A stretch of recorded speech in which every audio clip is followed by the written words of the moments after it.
बिस्मिल्लाहिर्रहमानिर्रहीम।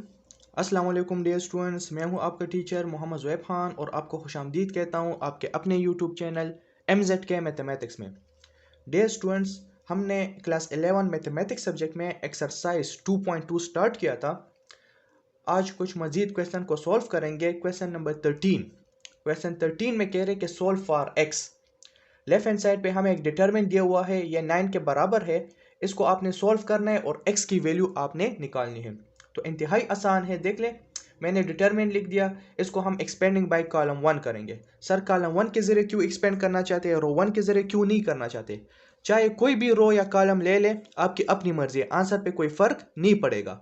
लेकिन कॉलम 1 में इसलिए लेना चाहता हूं क्योंकि इसमें जीरो ज्यादा है, तो इसलिए डिटरमिनेंट लेना थोड़ा सा आसान हो जाएगा। क्या करेंगे हम, देख ले। पहले एलिमेंट x है, आपने x लगाना है, फिर डिटरमिनेंट आप लिख देंगे। फर्स्ट कॉलम और फर्स्ट रो को नहीं लेना, क्या रह जाएगा? -1145, -1145। ठीक है, दूसरा एलिमेंट भी जीरो है, तीसरा भी जीरो है, तो इसको लिखने की जरूरत नहीं है। राइट हैंड साइड में आपके पास आ जाएगा 9, so which is equal to x into -1 जब 5 के साथ मल्टीप्लाई होगा -5, 4 1 के साथ मल्टीप्लाई होगा 4 आ जाएगा, विच इज इक्वल टू 9। सो -5 -4 से आ रहे हैं -9, -9 x के साथ मल्टीप्लाई होगा -9x इक्वल टू 9 आ जाएगा। सर मुझे x की वैल्यू चाहिए, मुझे -9 नहीं चाहिए। डिवाइडिंग -9 ऑन बोथ साइड, तो यहाँ पर आपके पास x की वैल्यू आ जाएगी 9 डिवाइड बाई -9 से आता है -1, तो ये आपका कंप्लीट आंसर हो जाएगा। इसका आंसर क्या आ रहे हैं? -1 आ रहे हैं, -1। ठीक है, तो x इक्वल टू -1 आपका आंसर हो जाएगा। इस तरीके से आपने सॉल्व करना है। अच्छा जी, पार्ट 2 में हमें डिटरमिनेंट दिया हुआ है, ये -6 के बराबर है, इससे x की वैल्यू निकालनी है। तो क्या करेंगे? एक्सपेंडिंग बाय रो 1। रो 1 के जरिए इस डिटरमिनेंट को एक्सपेंड कर ले। पहला एलिमेंट -1 है, फिर डिटरमिनेंट लगाएंगे और जो एलिमेंट है इसको डिटरमिनेंट में लिख ले 1x34। दूसरा एलिमेंट 0 है, इसके साथ डिटरमिनेंट लगाने की जरूरत नहीं है क्योंकि वो डिटरमिनेंट 0 के साथ मल्टीप्लाई होगा फिर 0 आएगा। तीसरा एलिमेंट 1 है, तो फर्स्ट रो थर्ड कॉलम नहीं लेंगे, क्या रह जाएगा? x² 1 2 3, वो मैंने लिख दिया। ठीक है सर, क्या करेंगे? बाय क्रॉस मल्टीप्लिकेशन करना होगा, दरमियान में माइनस लगाएंगे, तो बाहर है -1, 1 जब 4 के साथ मल्टीप्लाई होगा 4, 3 जब x के साथ मल्टीप्लाई होगा 3x, प्लस x² 3 के साथ मल्टीप्लाई होगा 3x² माइनस 2 1 के साथ मल्टीप्लाई होगा 2 आ जाएगा। ठीक है, अच्छा सॉरी, यहाँ पर चूंकि राइट हैंड साइड में -6 भी है ना, तो इक्वल टू -6 भी आप लिख ले, इक्वल टू -6। अच्छा, अब मजीद हम क्या करेंगे? -1 को अंदर मल्टीप्लाई कर ले, ये आ जाएगा -4, minus into minus plus 3x² -2 equal to -6 आ जाएगा। इसको आप जरा सॉल्व कर ले। सबसे पहले 3x² को लिख ले, 3x², फिर आप लिख ले 3x को। अच्छा, -4 और -2 से आ रहे हैं -6, तो लेफ्ट हैंड साइड पर भी -6 है, राइट हैंड साइड, तो वो कैंसिल हो जाएंगे। यानी मतलब ये है कि -2 -4 से -6 आएगा ना, एक -6 राइट हैंड साइड पे, अगर मैं इसको लेफ्ट हैंड साइड पे शिफ्ट करूंगा तो ये +6 बनेगा और ये दोनों कैंसिल हो जाएंगे। अच्छा, इन दो टर्म में से क्या कॉमन है? सर मैं इससे 3x को कॉमन ले सकता हूं, तो चलो 3x को हम कॉमन ले लेते हैं, तो ये बन जाएगा x + 1 इक्वल टू 0 बन जाएगा। अब ये 0 इस 3x के साथ भी लिख ले और x + 1 के साथ भी लिख ले, तो 3x इक्वल टू 0 और x + 1 इक्वल टू 0 बन जाएगा। सर मुझे x की वैल्यू चाहिए, मुझे 3 नहीं चाहिए। डिवाइडिंग 3 ऑन बोथ साइड, तो x की वैल्यू आ जाएगी 0/3, 0 के बराबर होता है। सर मुझे x की वैल्यू चाहिए, 1 नहीं चाहिए, तो 1 को राइट साइड पे शिफ्ट कर ले, तो x की वैल्यू क्या आ जाएगी? -1 आ जाएगी। ठीक है, तो x की दो वैल्यू आ गई, x इक्वल टू 0 और x इक्वल टू -1, एक 0 और एक -1 वैल्यू आ गई, तो ये आपका कंप्लीट आंसर हो जाएगा। थर्ड नंबर पार्ट में हमें लेफ्ट हैंड साइड पे डिटरमिनेंट गिवन है, ये राइट हैंड साइड 0 के बराबर है, इससे x की वैल्यू आपने निकालनी है। तो मैंने क्या किया? एक्सपेंडिंग बाय रो 1। पहला एलिमेंट कौन सा है? x + 2। सर फर्स्ट रो और फर्स्ट कॉलम नहीं लेना, क्या रह जाएगा? x + 3 4, 3x + 4, वो मैंने लिख दिया है। सेकंड एलिमेंट के साथ नेगेटिव साइन, फिर फर्स्ट रो सेकंड कॉलम नहीं लेंगे, 2 4, 2x + 4 रह जाएगा। फिर तीसरा एलिमेंट +4 है, फर्स्ट रो थर्ड कॉलम नहीं लेंगे, 2x + 3 2 3 रह जाएगा, विच इज इक्वल टू 0। इससे हमने x की वैल्यू निकालनी है। चलो सॉल्व करते हैं। तो ये क्या बन जाएगा, x + 2। अच्छा, तो बाय क्रॉस मल्टीप्लिकेशन करेंगे, x + 3 x + 4 के साथ मल्टीप्लाई होगा, x + 3 मल्टीप्लाई होगा x + 4 के साथ, माइनस 3 4 के साथ मल्टीप्लाई होकर 12 बनाएगा। ठीक है, -3। अच्छा जी, फिर क्या है, 2 जब x + 4 के साथ मल्टीप्लाई होगा 2x + 8 आ जाएगा, 2 4 8, माइनस 2 4 के साथ मल्टीप्लाई होकर 8 आएगा। अच्छा जी, मजीद हम क्या कर सकते हैं, फिर है +4, 2 जब 3 के साथ मल्टीप्लाई होगा 6 आएगा।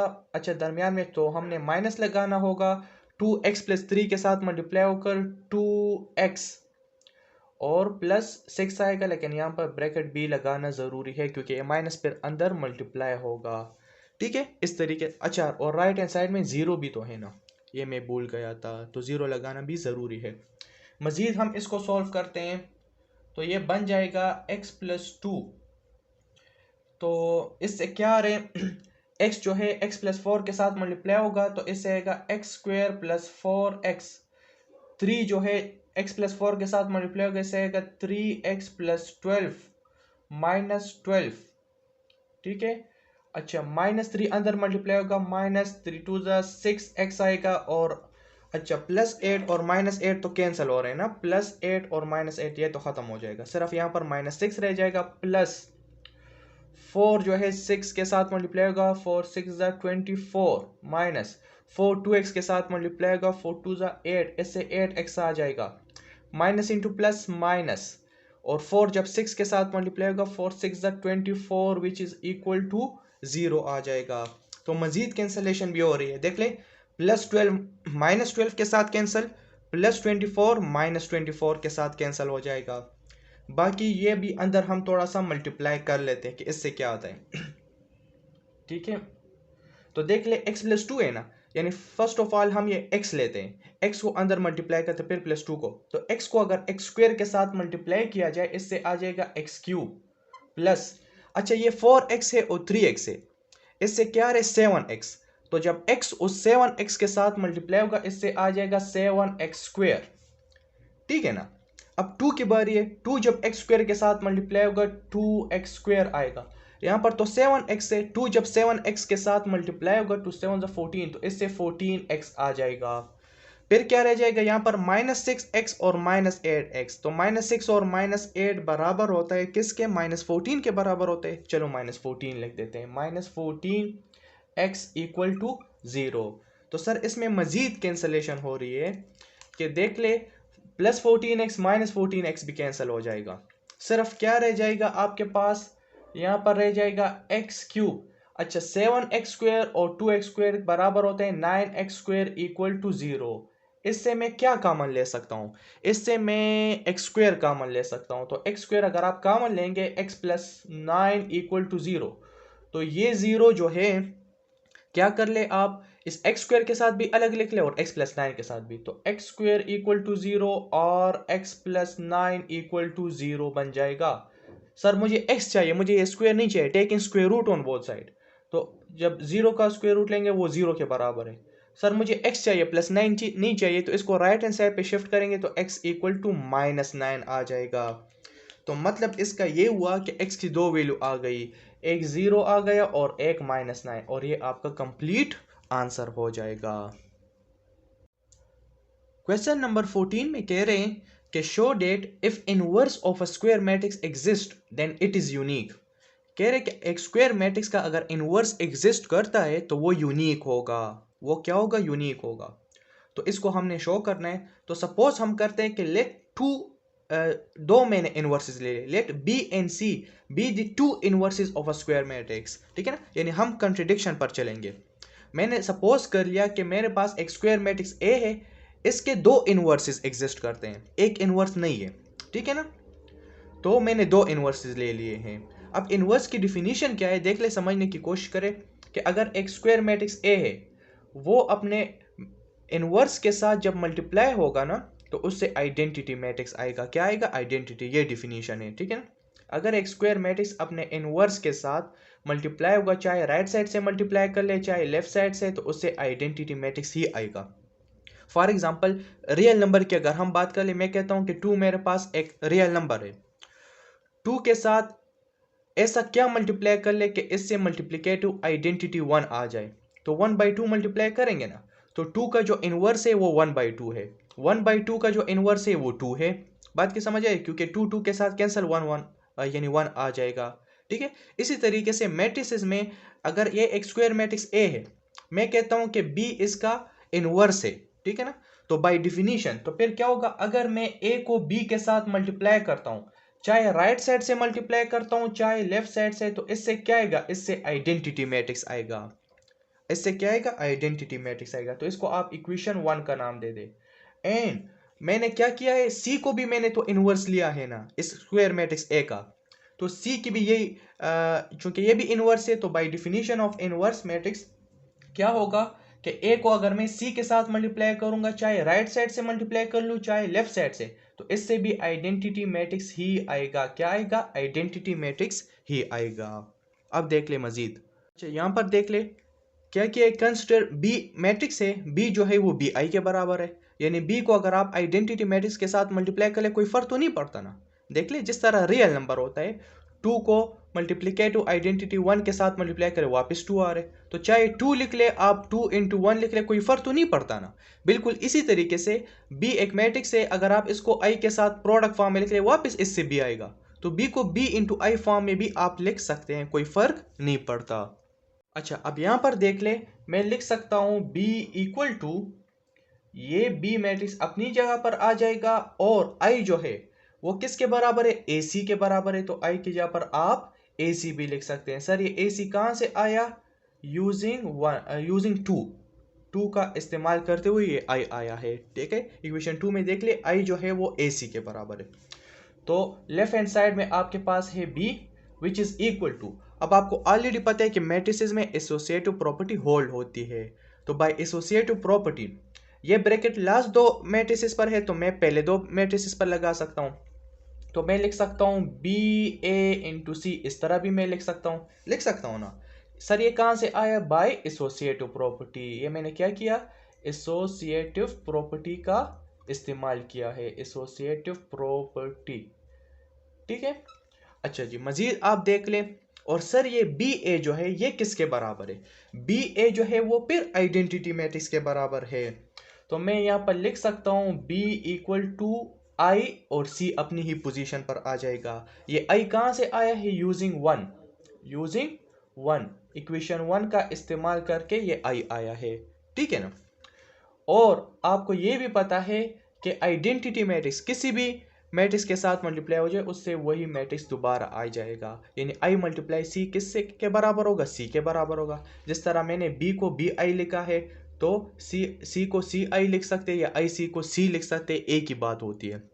ठीक है, तो b जो है वो c के इक्वल आ गया, मतलब ये दोनों मैट्रिसेस जो है ना आपस में बराबर, ये अलग अलग मैट्रिसेस नहीं है। तो मैंने यहाँ पर सपोज क्या किया था कि b and c be the two inverses of a square matrix, मैंने सपोज किया था कि स्क्वायर मैट्रिक्स ए के 2 इनवर्सेस है बी एंड सी, लेकिन यहां पर ये शो हुआ कि बी और सी 2 अलग अलग नहीं है बल्कि वो एक ही मैट्रिक्स है। तो इससे ये जाहिर होता है कि अगर एक स्क्वायर मैट्रिक्स का इनवर्स एग्जिस्ट करेगा तो वो यूनिक होगा, जिस तरह यहां पर ये यूनिक शो हुआ। ठीक है ना, अगर अलग अलग होते तो फिर तो इसका आंसर इक्वल ना आता ना। तो देख ले बी और सी इक्वल आ गए, मतलब ये 2 अलग अलग इनवर्सेस नहीं है बल्कि ये एक ही इनवर्स है, किसका, स्क्वायर मैट्रिक्स ए का। तो इससे ये जाहिर हुआ कि हिंस इनवर्स, जो इनवर्स है हमारे पास of a square matrix, inverse of a square matrix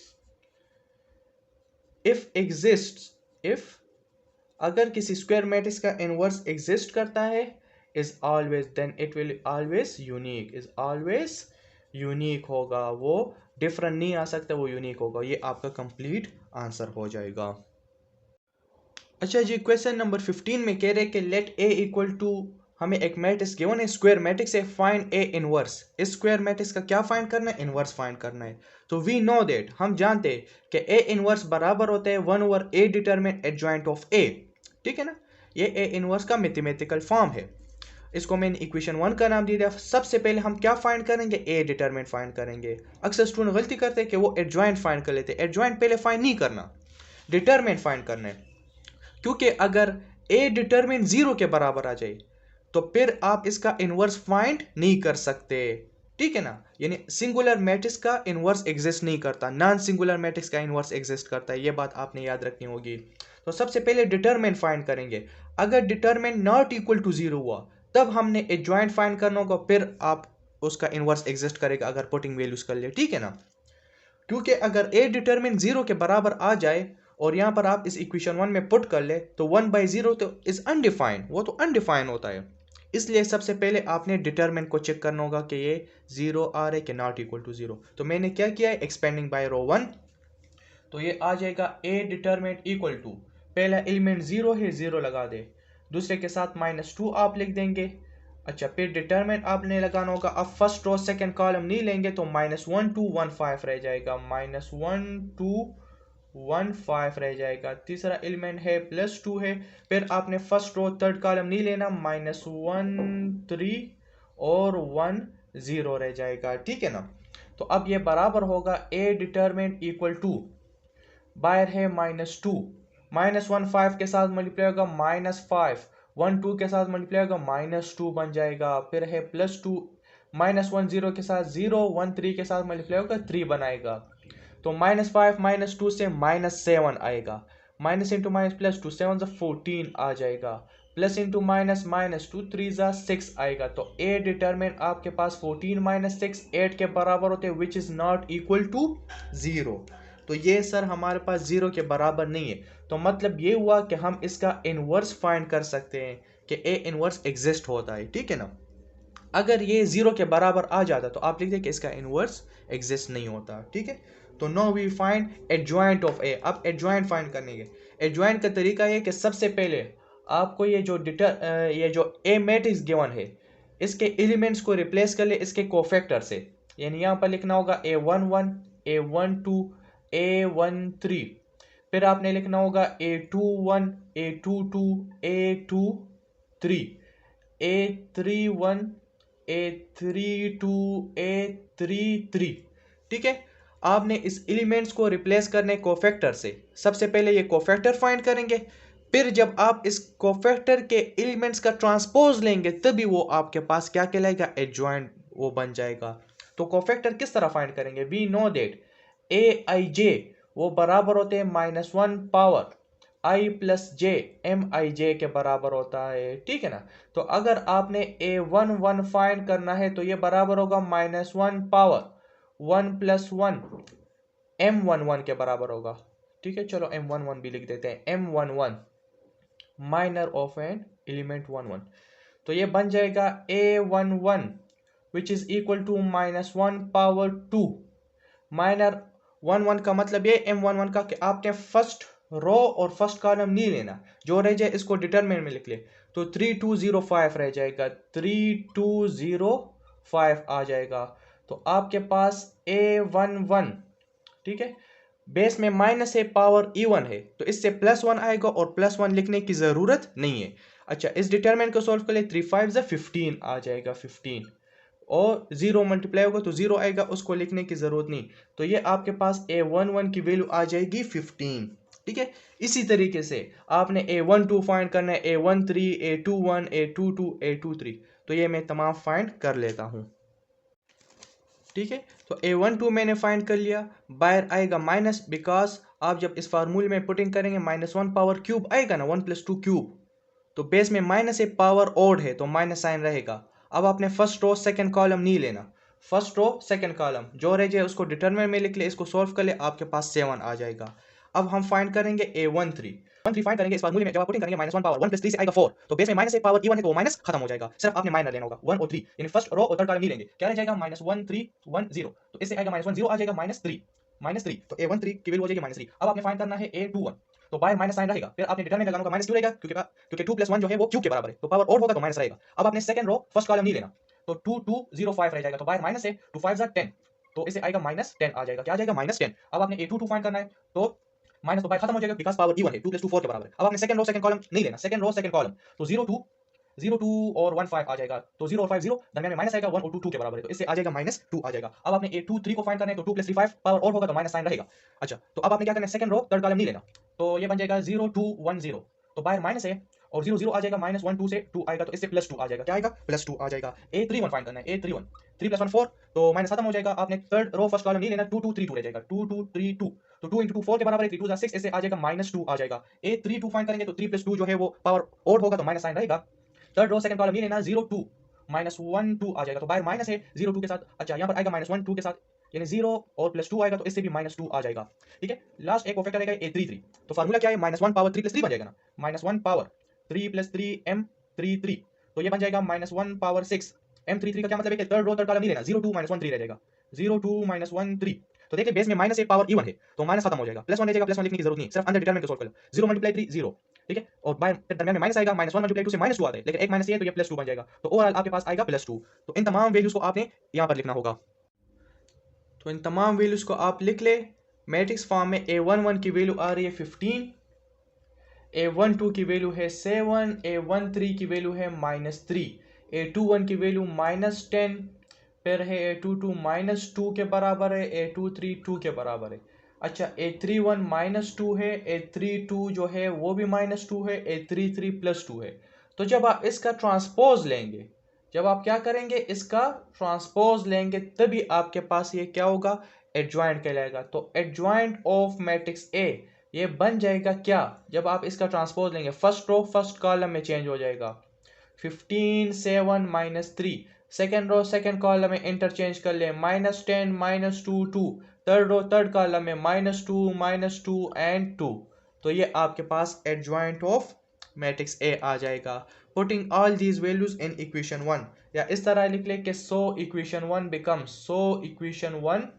becomes equation 1 आपके पास क्या आ जाएगा, इक्वेशन 1 बिकम्स, हमने क्या फाइंड करना था, ए इनवर्स, तो ए इनवर्स बराबर हो जाएगा 1/a डिटरमिनेंट, और a डिटरमिनेंट का आंसर आ रहा था 8, और फिर है एडजॉइंट ऑफ a, तो एडजॉइंट ऑफ a की वैल्यू है 15 -10 -2, 7 -2 -2 -3 2 एंड 2 आ जाएगा। ठीक है, तो ये आपका कंप्लीट आंसर हो जाएगा। अगर एक और स्टेप करना चाहते हैं तो 1/8 अंदर भी आप मल्टीप्लाई कर सकते हैं। ठीक है, बस इसकी ज़रूरत नहीं है, यहाँ तक भी काफ़ी है। ठीक है, 1 और 8 डेटा में एडजॉइंट ऑफ है, तो ये आपका कंप्लीट आंसर हो जाएगा। तो मैं उम्मीद करता हूँ कि आपको आज के लेक्चर की कंप्लीट समझ आ गई होगी। फिर भी कोई मसला हो, किसी स्टेप की समझ ना आई हो, तो बिल्कुल आप कमेंट सेक्शन में पूछ सकते हैं, मैं आपको ज़रूर रिप्लाई दूंगा। आज के लिए इतना काफ़ी है, फिर मुलाकात होगी नेक्स्ट लेक्चर में। तब तक के लिए wish you all the best, thank you, अस्सलाम वालेकुम।